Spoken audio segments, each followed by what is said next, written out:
When we talk about our friends, this is one of the most powerful things we have in our toolkit for our own personal medicine.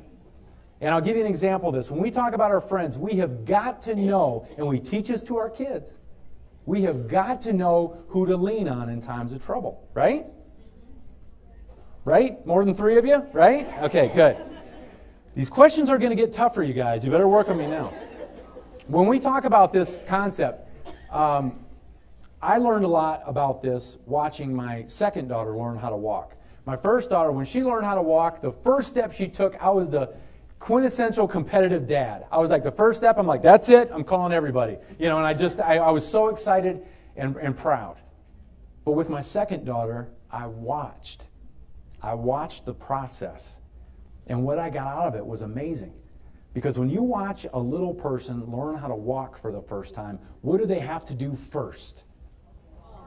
They have to crawl, and then they have to stand. Okay? If they're crawling around and then they stand for the first time, that alone is hilarious to watch. Because you see them, they're all focused on the ground, right? And they're all focused on the ground. They start wiggling, doing that knee wiggle thing. And then all of a sudden they stand up and they go. And their eyes are huge and they're freaking out. Because it's hard to stand up when a third of your body weight is head. That's an accomplishment alone.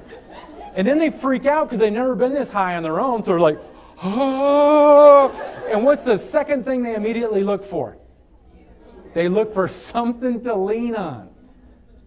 You know, my daughter learned very quickly leaning on the curtains, not a good idea. Leaning on the cat, not a good idea. But all of a sudden she learned very quickly leaning on the coffee table was solid. Leaning on daddy's legs was solid. We have to relearn that lesson as adults. We have got to know who to lean on in times of trouble.